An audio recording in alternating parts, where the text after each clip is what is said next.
Bom dia, meninas. Deixa eu falar mais perto. Eu acho que eu já tive uns 3 ataques de quase infarto hoje, só tentando chegar aqui hoje. Qualquer tipo de piada ao longo desses 30 minutos vai ser só tentando refutar o nervosismo, mas vai dar tudo certo. Eu fiquei em dúvida a respeito do meu tema quando eu cadastrei aqui no Campus Party, porque nem todo mundo vê o CMO, o gerente de marketing, como uma pessoa que trabalha com tecnologia, porque acaba que ele é muito diversificado, acaba que ele chama mais atenção só pelas campanhas de venda e não pela área de tecnologia de todo o processo de marketing dentro das empresas. Na minha descrição, eu já prometi trazer uma análise crítica a respeito do tema, porque eu trouxe 2 citações, do Philip Kotler e do The Economy, e eu vou ter a coragem de discordar até do Kotler, e uma das pontuações que ele fez no último livro deles, que é o Marketing 5.0. Eu vou passar um overview a respeito da retrospectiva de como que é visto os consumidores e o gerente de marketing, mais trazer a análise do mercado agora para gerente de marketing. Me apresentando, eu trabalho já há 8 anos no mercado de marketing aqui goianiense, trabalhando com empresas com matriz aqui e trabalhando com o mercado em nível nacional. Eu sou mãe e é importante ressaltar isso porque faz parte a respeito de como eu comecei a trabalhar com CMO as a Service. Eu já tenho mais de 4 milhões de verbas geridas no meu departamento ao longo desses anos. E eu tive a oportunidade de começar a trabalhar nas agências de publicidade e, posteriormente, eu entrei no mercado privado, me tornando gerente de marketing. Começando por analista, depois virando gerente de marketing. Atualmente, eu trabalho com transporte rodoviário há alguns anos e espero trazer boas considerações para vocês.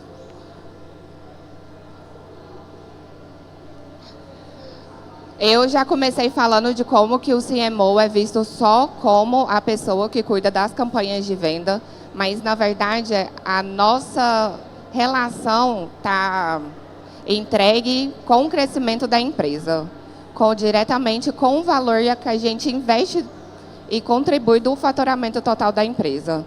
Então, quando a gente vem para essa área de gestão, a gente precisa de metas muito claras para saber quais as entregas que a gente precisa fazer para não ser confundida com um papel só superficial da imagem da empresa, mas também com relação à entrega de resultado no faturamento.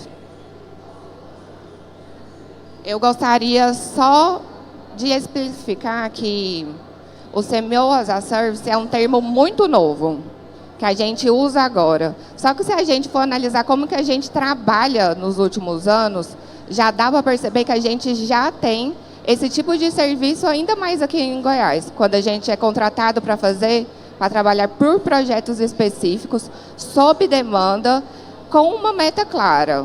Por exemplo, eu já tive como cliente a Realcap. Na Realcap, eu tinha um projeto de mudar a identidade, de melhorar em questão das vendas, mas as vendas não eram abertas. Como eu fui contratada somente sob demanda, a única questão era de aumentar a visibilidade da empresa com relação às redes sociais. Era o ponto que eles trouxeram para mim e foi o problema resolvido. E teve o início e o fim. Eu lembro que em um dos RD que eu participei, eles apresenta a ferramenta do RD Marketing como uma plataforma de self-service, onde a própria pessoa entra lá, escolhe qual tipo de produto que precisa, não passa por um consultor comercial, na maioria das vezes, antes de você contratar o serviço, somente após. E desse tipo de oferta de serviço, vem o CMO as a Service como um tipo de serviço por assinatura. no qual a pessoa não precisa gastar com funcionário com pleno, no quadro de funcionário deles, porque custa muito caro e eles não têm um investimento tão alto para investir a longo prazo, mas tem uma dor que precisa ser resolvida. De forma sucinta, é isso a forma que entra no mercado. Quando a gente tem duas formas, as pessoas que vão te contratar, eles não vão saber de cara que está te contratando como um tipo de serviço. Só está muito popularizada a forma de contratação como PJ, mas assim, toda vez que você for fazer uma entrevista e for tentar entender a respeito das dores da empresa, já aconteceu comigo de falar assim, olha, não está valendo a pena eu ficar aqui por longo tempo, mas você tem uma dor que eu consigo atender, que eu consigo resolver, mas eu não posso ficar aqui em tempo integral.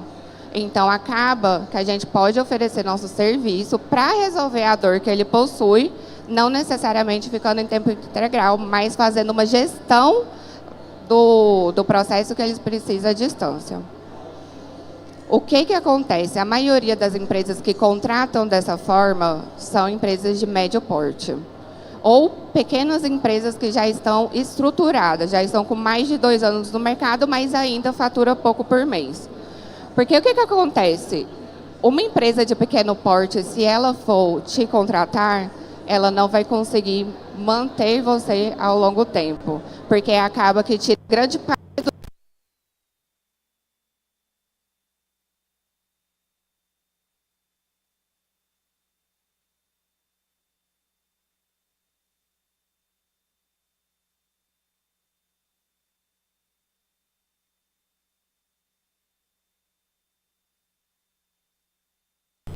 Por isso que esse tipo de serviço de CMO as a Service não funciona para empresas de pequenas, que estão começando, que estão abrindo as portas. Mas, em compensação, por que também não serve para empresas grandes? 12 milhões por mês. Como que eles vão contratar uma pessoa que resolve o processo dele somente uma dor? Eles precisam de alguém que acompanhe com planejamento,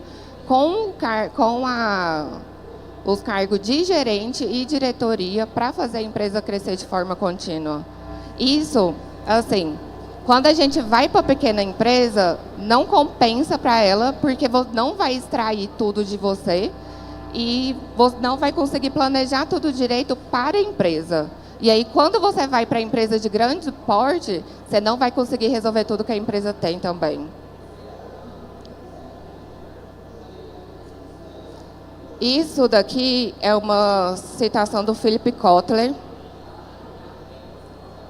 porque eu discordei muito quando... Isso daqui é uma citação do Marketing 5.0,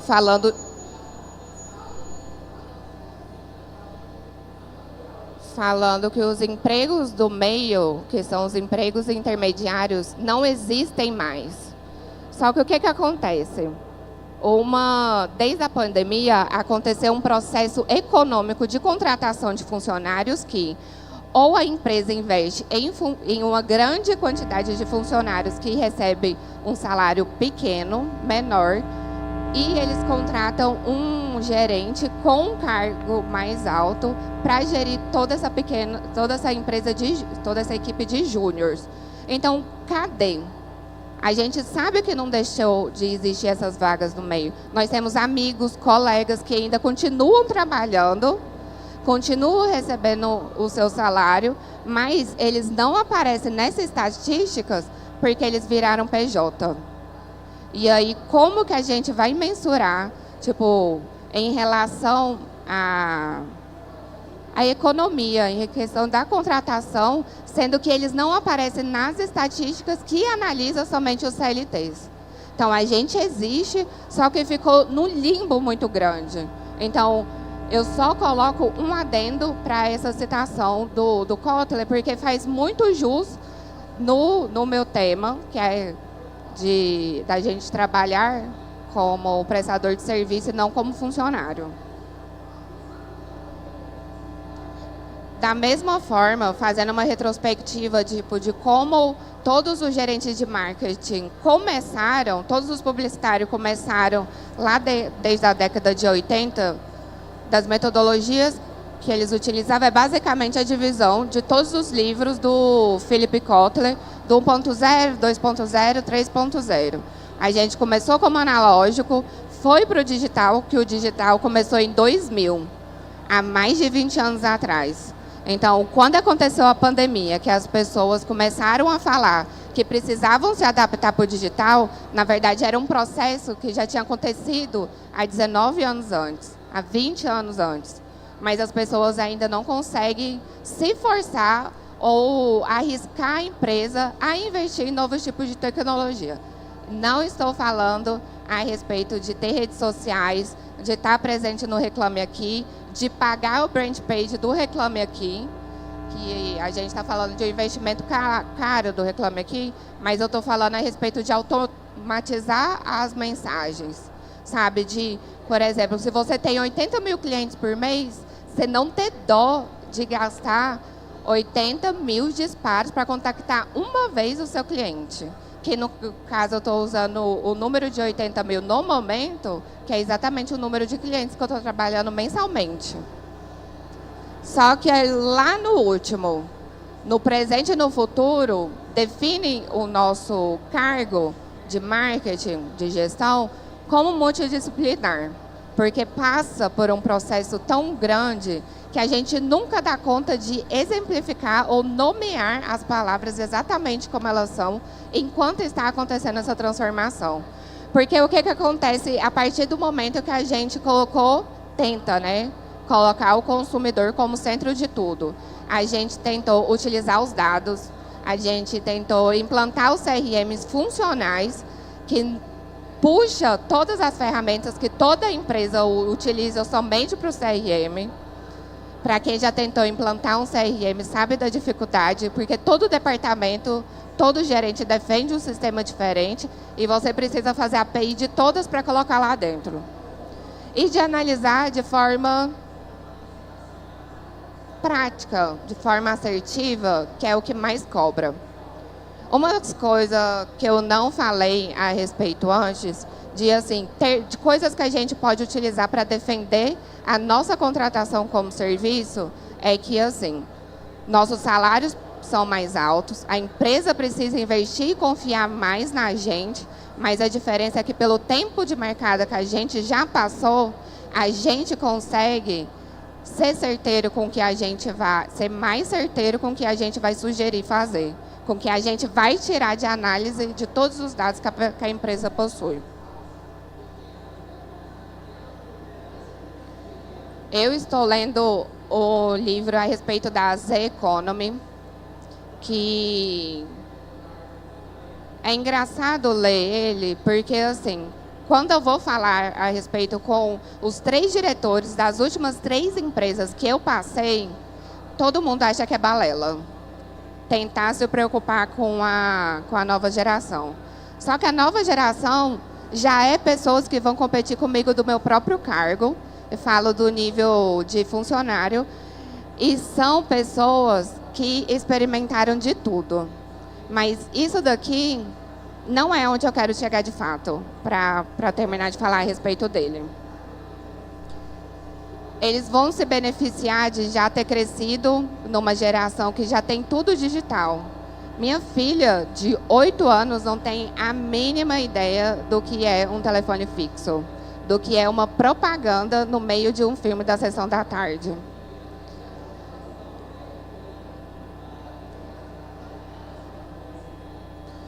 E quando a gente vai falar da geração Z, uma coisa que eu usei semana passada em uma reunião, alinhando o fluxograma do marketing, é que a gente está falando de uma transferência de herança de cerca de 90 trilhões de reais da geração boomer para a geração Z.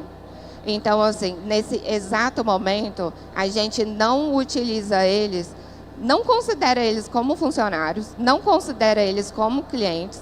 Eles são as pessoas que compram da Shopee, que compram da Shein, sem julgamentos, porque eu também compro.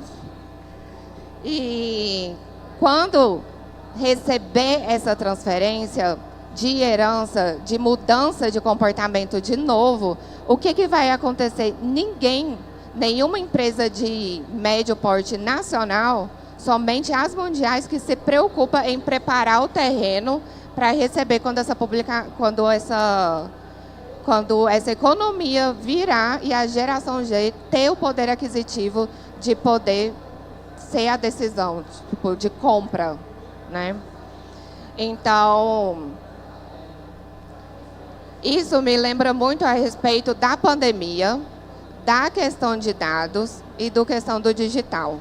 Porque, assim, o CMO as a Service vai entrar sob demanda e você precisa analisar muitos dados para você dar uma resposta assertiva. Você vai entrar... Uma coisa que aconteceu recentemente. Estou trabalhando com uma empresa de encomendas que o maior...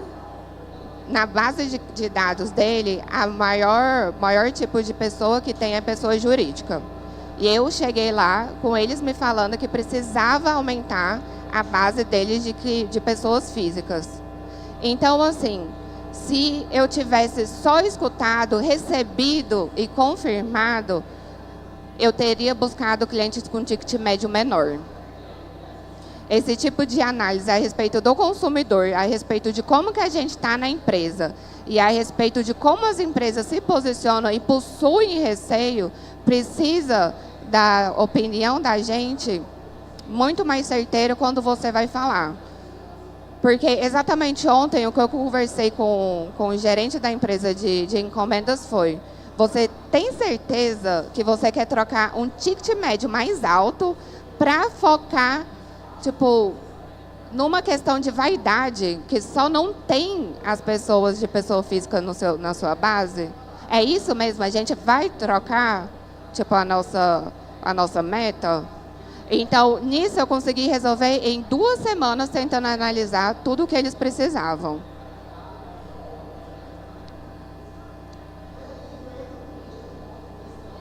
Justamente como eu estava falando, o cenário e os desafios e como as empresas se comportam no momento. Eu já passei por empresas que me deram uma meta de venda no e-commerce de R$500 mil. E me falaram que eles estavam vendendo 300 mil no momento, e eu que precisava aumentar R$200 mil.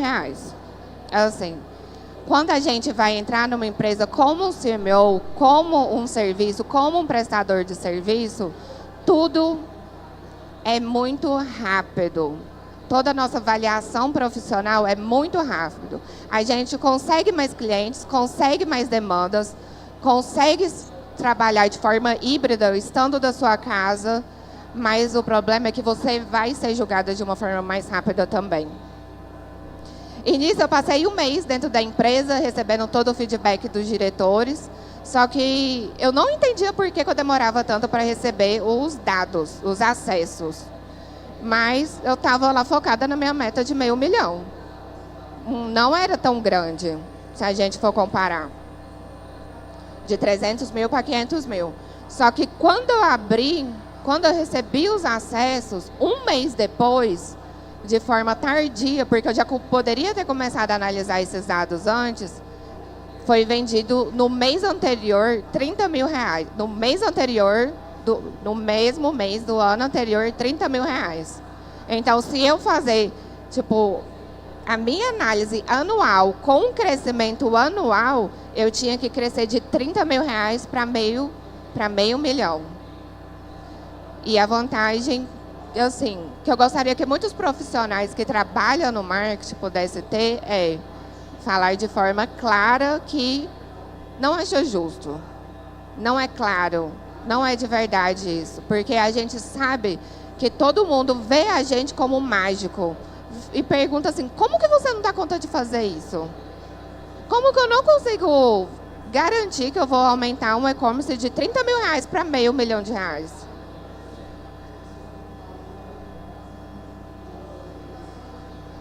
Ser justo também importa nesses momentos.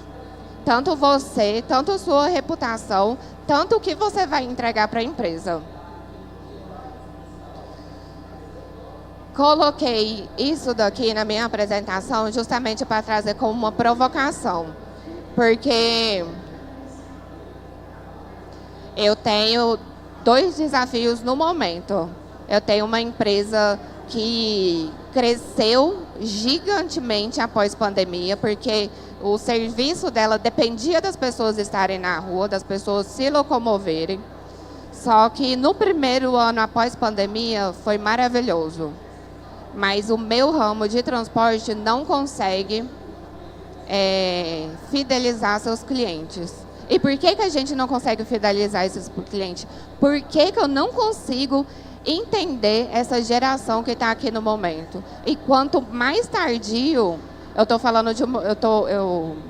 relembrando vocês, eu trabalho com transporte rodoviário. Eu já estou há algum tempo nisso e o público que a gente tem é um público muito fidelizado. Um público que, às vezes, o aéreo não vai ser o nosso concorrente. Da mesma forma que a pessoa acha que o concorrente da Uber é o carro próprio. Não é. O concorrente da Uber é o transporte público. E o concorrente do transporte rodoviário é o clandestino. Como que eu vou fazer essa nova geração, por exemplo, entender que você andar de forma regular é mais importante? Como que eu chego nessas pessoas? Como que eu mostro para elas o que importa? E quanto mais tardio, da mesma forma que foi a virada de dados, o uso de CRM, quando o marketing 5.0 do Kotler saiu, eu pensei assim, isso daqui deveria estar sendo realizado há 10 anos atrás. E não um livro que recentemente foi publicado deveria estar sendo novo. E da mesma forma é a gente se importando com os nossos consumidores e tentando alcançar eles da nossa forma. Por isso que eu trouxe isso como provocação, na verdade. Para ressaltar coisas importantes que a gente deveria levar em consideração quando a gente oferta o nosso serviço, é que a gente não vai fazer tudo. Eu, por exemplo, eu escrevo bastante, eu tenho muita familiaridade. Preciso de algumas pequenas revisões, mas quando o meu cliente quer, eu escrevo para ele. Mas eu não vou substituir meu designer, eu não vou substituir meu gestor de tráfego, eu não vou substituir uma equipe interna que deveria estar dentro da empresa porque a pessoa me contratou como uma prestadora de serviço. E uma outra coisa, quando você trabalha com um tempo curto e sob demanda, você precisa de uma meta clara e conferir se é realmente aquilo que você está recebendo. Isso parece coisas tão simples, mas que na prática, para mim aprender e para mim falar, para mim me posicionar, foi um processo muito maior do que eu posso mostrar para vocês numa apresentação aqui.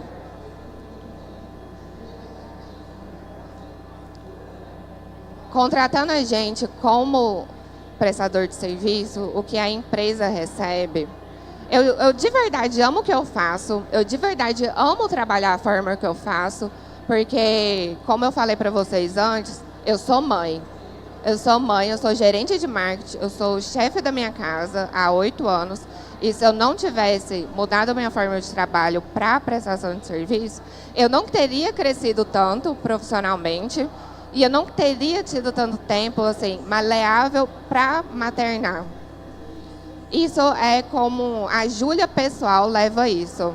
Mas em relação à empresa, porque precisa fazer sentido também para você trabalhar dessa forma. Você não é obrigada a empreender, você não é obrigada a prestar serviço. Eu amo trabalhar para uma empresa. Mas, e além disso, as vantagens que eles recebem é redução de custo. Nunca se esqueçam disso, que eles estão contratando você por um preço abaixo para resolver uma dor. E nas tomadas de decisões, que eu tentei dar alguns exemplos de coisas que eu passei por aqui. A conclusão disso, eu nem fiz questão de anotar nada, porque é diferente para qualquer tipo de pessoa. Porque é diferente se você vai decidir ou não contratar alguém por serviço. É diferente se você vai decidir prestar serviço de forma por assinatura, vamos dizer, né?